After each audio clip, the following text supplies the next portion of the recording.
얼마 전 그 한 대학 그 총장이 학위 수여식에서 마지막으로 졸업식에서 그 학생들에게 한 식사를 보았는데요. 이런 내용이었습니다. 긴 여정 동안 지식을 탐구하고 스스로를 단련하며 새로운 도전을 준비해온 졸업생 여러분의 노력과 열정에 깊은 찬사를 보냅니다. 앞으로 마주할 도전과 기회에서 학교에서 배운 지식과 경험, 그리고 동문의 든든한 네트워크를 바탕으로 꿈을 실현해 나가시기를 바랍니다. 참 멋지지요.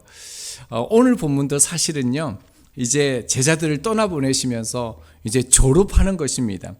그때 예수님께서 마지막 육성을 통해서 주신 그 가르침이 담겨져 있는데요.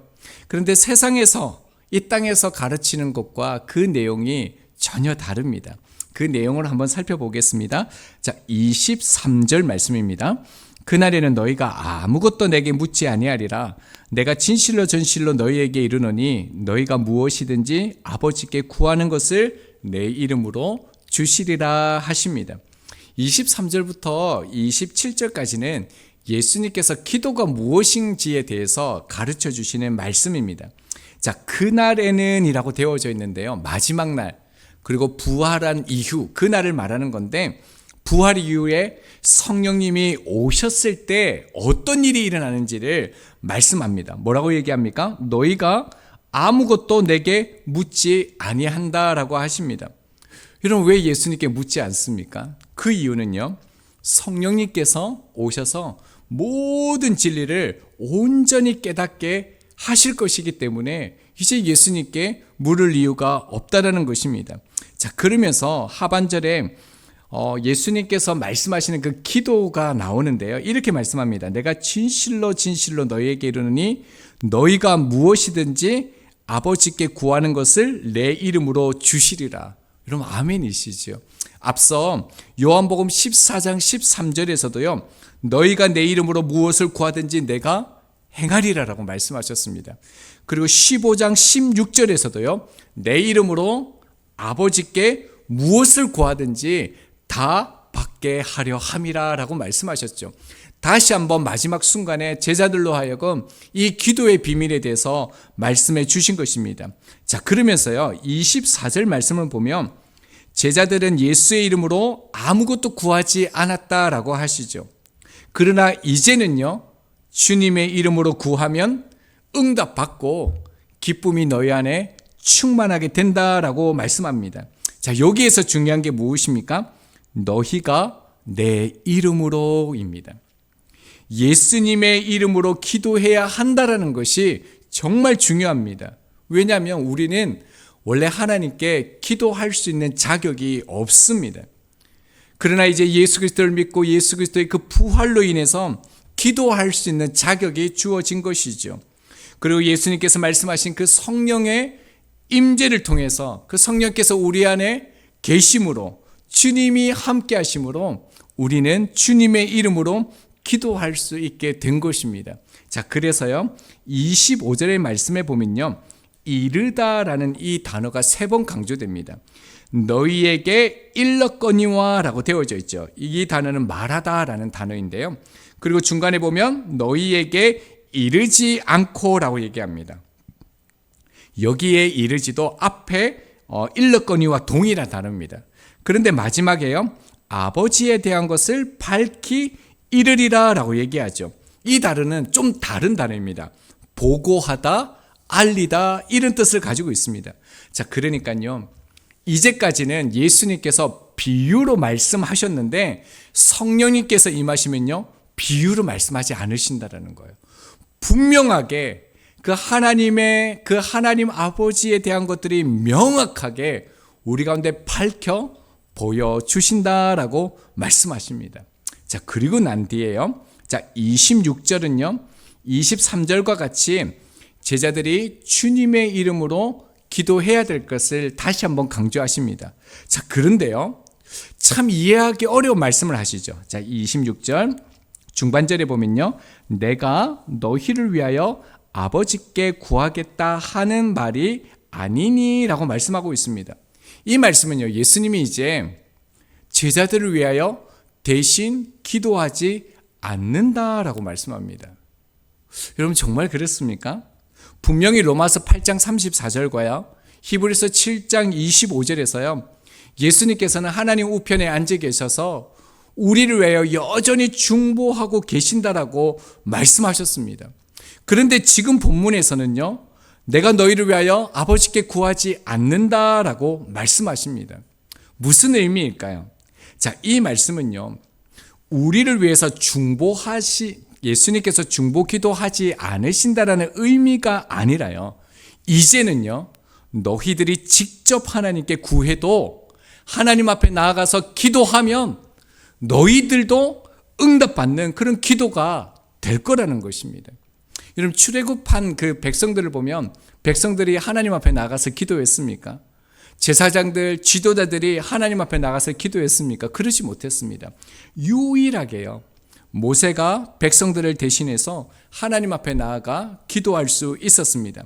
자, 그런데요, 이제는요, 예수의 이름으로 기도할 수 있는 주체가 된 것, 예수님의 이름으로 기도할 수 있다는 것은 어떤 전제가 있다는 겁니까? 하나님 아버지의 자녀가 되었다라는 의미입니다. 예수 그리스도를 믿음으로요, 신분의 변화가 바뀐 것이죠.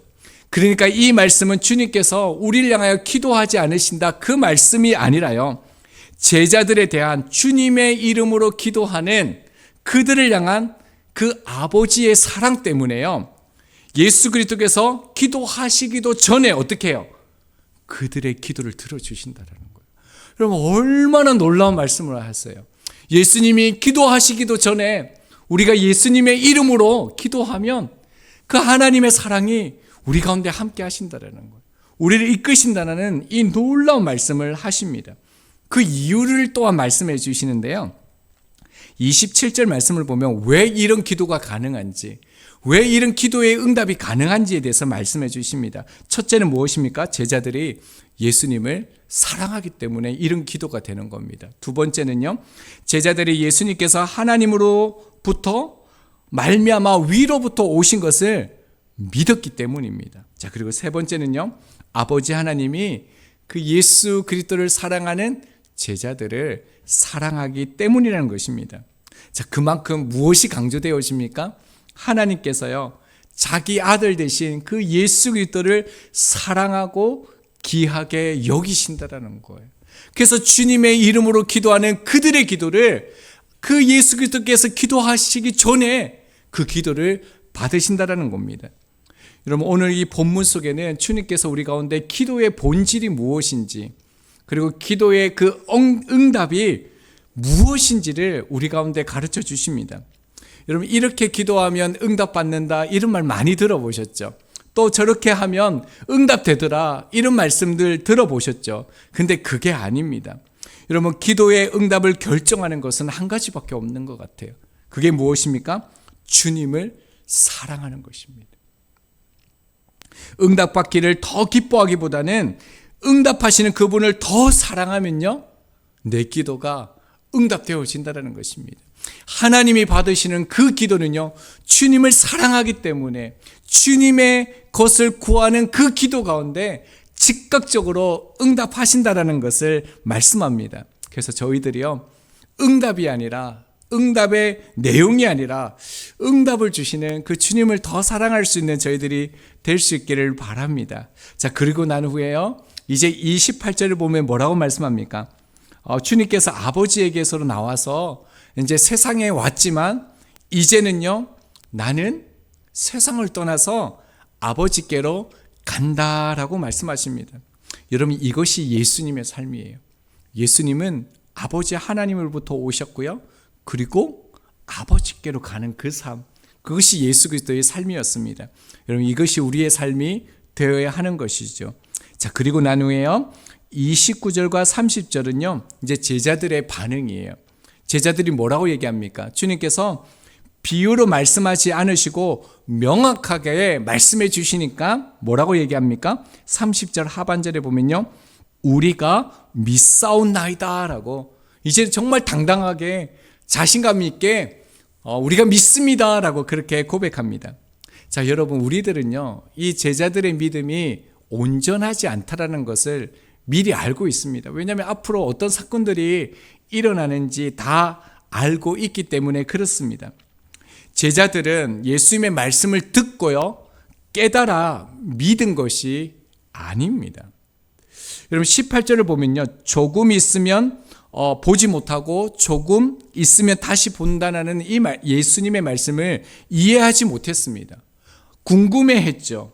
자, 그런데 19절을 보면요, 예수께서 그 묻고자 함을 아시고 라고 얘기합니다. 무슨 말이냐면 제자들이 마음속으로 너무 답답해하고 궁금해한 거예요. 제자들이 예수님께 묻지도 않았는데 예수님께서 그 제자들의 마음을 아시고 그들이 마음으로 생각했던 것들에 대해서 답을 주신 것입니다.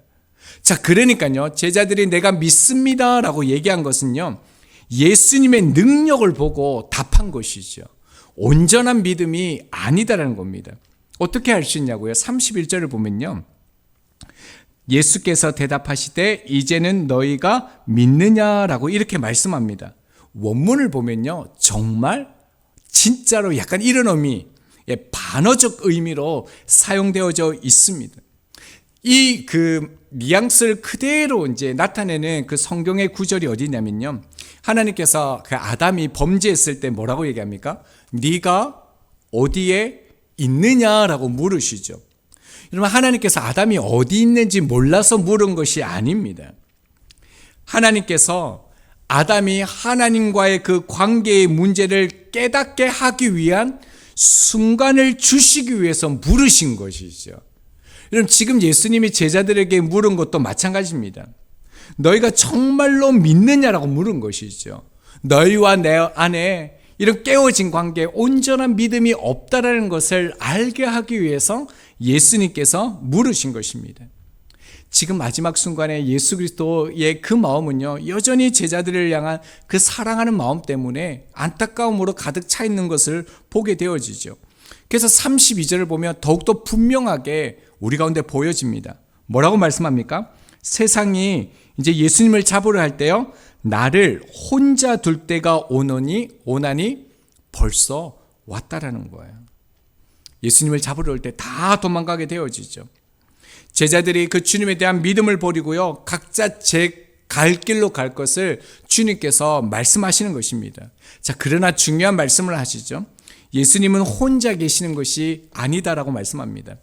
아버지 하나님과 예수님이 함께 하시다라고 그렇게 말씀하시는 것입니다. 예수님께서는 제자들이요, 예수님을 홀로 두고 각기 제 갈로 도망가고 배신할 것을 알고 계셨습니다.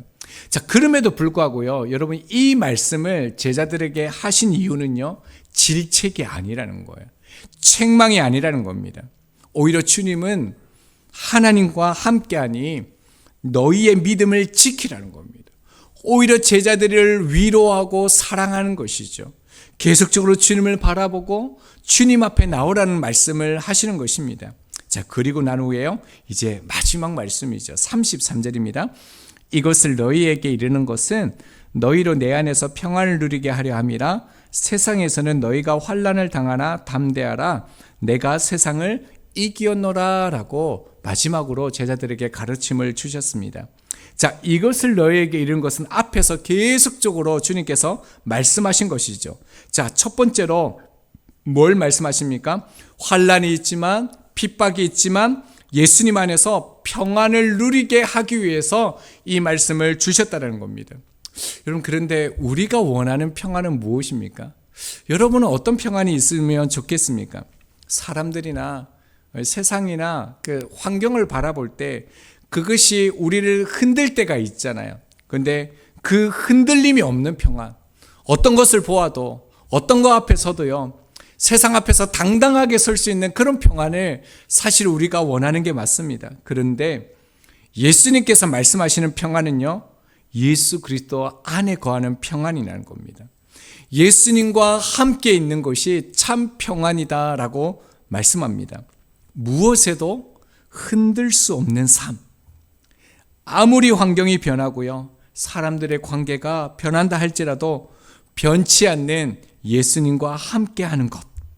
예, 그 참된 평안이 우리가 누려야 될 평안이죠. 자, 그리고 또 하나 주님께서 말씀하신 것이 있죠. 예수님의 죽음과 부활 이후 그 상황인데요. 제자들이 이제 세상에서 환난을 당하게 될 것이다 라고 말씀합니다. 그래서 하반절에 뭐라고 말씀합니까? 담대하라, 세상을 이겼다 라고 주님께서 말씀합니다. 특별히 주님께서 제자들에게요, 세상 앞에 나아갈 때 담대하라 라고 말씀하셨습니다. 이 담대하라라는 이 단어가 성경 곳곳에서 사용되어졌는데요. 대표적으로 보면 열왕기상 17장 13절을 보면요, 엘리야가 그에게 이르되 두려워하지 말고 가서 내 말대로 하려니와 먼저 그곳으로 나를 위하여 작은 떡 한 개를 만들어 내게로 가져오고 그 후에 너와 내 아들을 위하여 만들라라고 하십니다. 엘리야가 그 죽어가고 있는 그 과부에게 두려워하지 말라라는 거예요. 그리고 그 가루 한 줌을 가지고 나에게 떡을 먼저 가져오라라고. 그때 쓰인 단어가요, 이 두려워하지 말라는 단어와 담대하다가 똑같은 단어예요. 자, 그리고요, 마태복음 9장 22절을 보면요, 예수께서 돌이켜 그를 보시며 가라사대 따라 안심하라. 이 안심하라가 담대하라와 같은 단어인데요, 12해 동안 그 혈루증으로 앓은 여인에게 안심하라는 거예요. 두려워하지 말라는 거예요. 그리고 한 곳을 더 살펴보면요, 사도행전 23장 11절입니다. 그날 밤에 주께서 바울 곁에 서서 이르시되 담대하라. 유대인들이 다 그 바울을 죽이려고 혈안이 되어져 있었거든요. 그때 여기에서 담대하라라는 이 단어가 오늘 본문에서 주어진 담대하라는 것과 같은 단어입니다. 이런 곳곳에서 쓰여져 있는데 이 단어의 공통점이 있습니다. 무엇입니까? 주님의 승리를 믿기 때문에 낼 수 있는 담대함이라는 거예요. 용기라는 거예요. 여러분, 우리도 마찬가지로 우리가 믿음의 생활을 할 때 이해할 수 없는, 내 생각으로 받아들일 수 없는 그런 순간들이 찾아오고 있습니다. 그러나 분명한 것은 마지막 결론을 알고 있는 것이죠. 예수님께서 이 세상을 이기셨기 때문에 이 세상은 우리를 아무리 힘들고 흔들다 할지라도요, 결코 우리를 이길 수 없다라는 것입니다. 자, 그러면서 주님께서 우리들에게 마지막으로 말씀하신 그 요구하시는 그 가르침이 무엇입니까?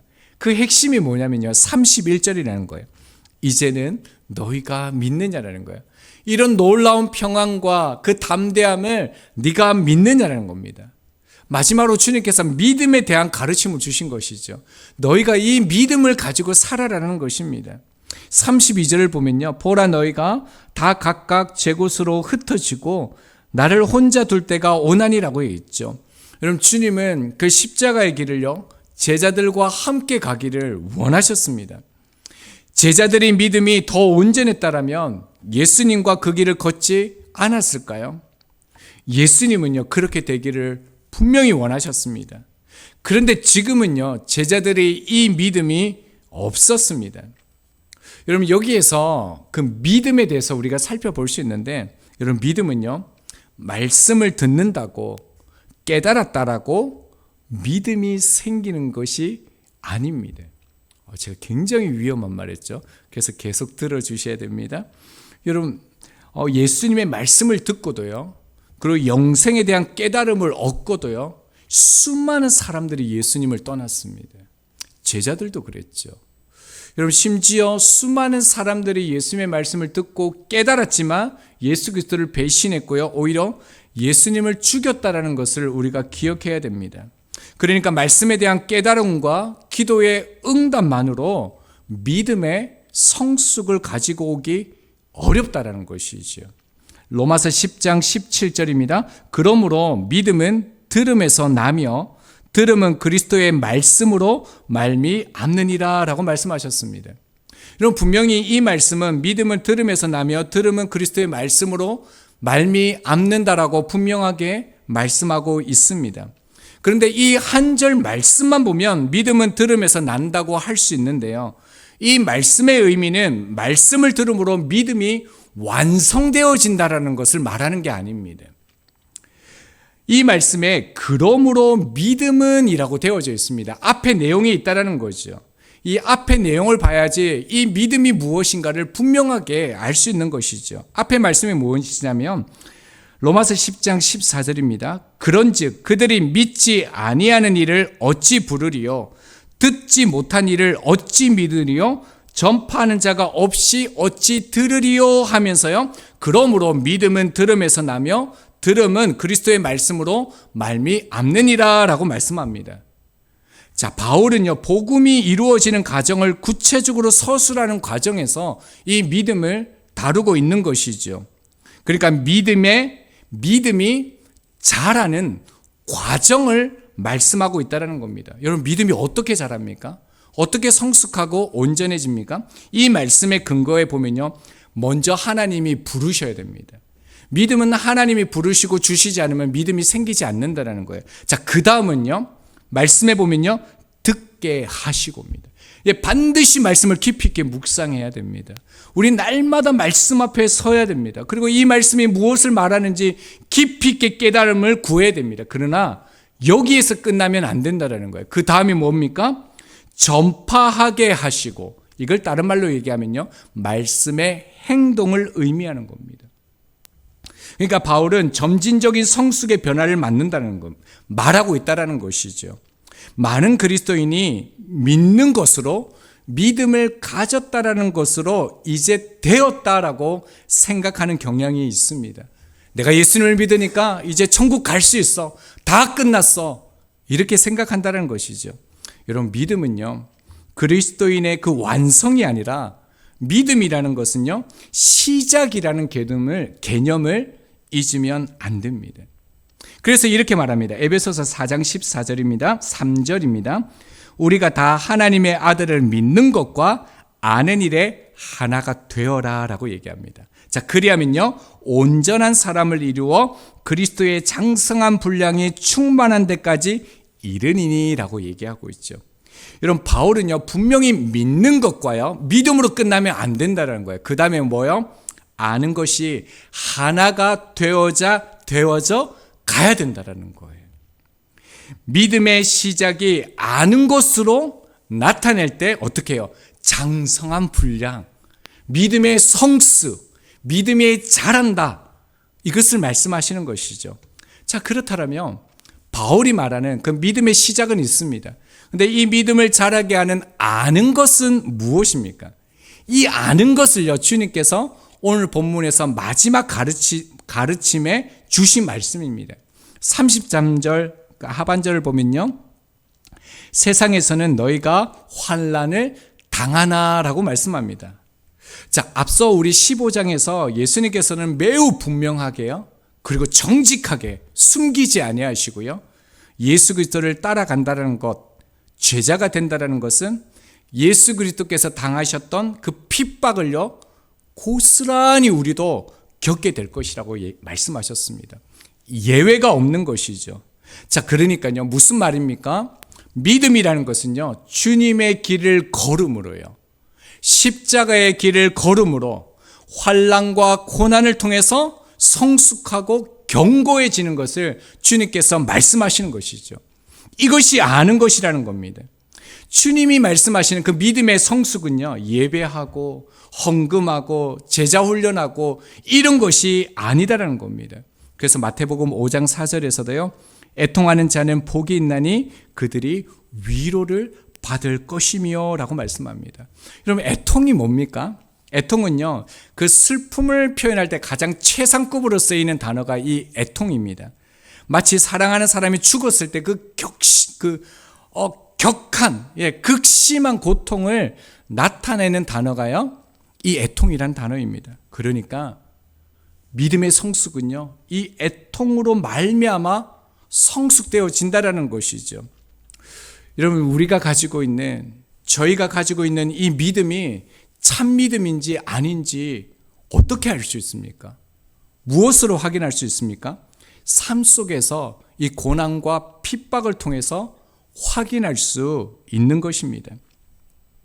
아브라함은 하나님께 직접 부르심을 받았습니다. 얼마나 놀랍습니까? 여호와 하나님이 아브라함에게 나타나신 것이죠. 자, 그런데요, 기근을 만나자 하나님이 약속한 땅으로 가지 않습니다. 애굽으로 내려가죠. 그뿐만 아니라 자기 아내를 루이라고 했습니다. 그리고 10년을 기다려도 아이가 없자 어떻습니까? 몸종을 통해서 그 하갈을 통해서 아이를 놓습니다. 여러분 이 모습만 딱 보면 제자들과 다를 바가 없습니다. 자, 그런데요, 다른 점이 있습니다. 아브라함은 하나님의 말씀 앞에 계속해서 그 방향을 바꾸지 않았다는 것이요. 말씀 앞에 다시 또다시 넘어졌을지라도 흔들릴지라도 다시금 말씀이 가르치는 그 방향으로 그는 살아냈습니다. 그리고 독자 이삭을 번제물로 바치라고 했을 때요, 아브라함은요 하나님의 말씀을 들었습니다. 자, 그 다음에는요 칼을 준비했습니다. 그 다음에는요 아침 일찍이 일어나서요 이삭을 데리고 걸었습니다. 그리고요 하나님이 말씀하신 그 장소에 도착했고요, 이삭을 묶었고요, 그리고 실제로 죽이려고 했습니다. 여러분 아브라함은 어떻습니까? 하나님의 말씀에 대해서 끝내 순종했다라는 겁니다. 그리고 그 말씀을 그의 삶 속에서 확인함으로 온전한 믿음에 이르렀다는 것이죠. 여러분 믿음은 이론적인 것이나 추상적인 것이 아닙니다. 하나님이 주신 믿음은 이미 완전합니다.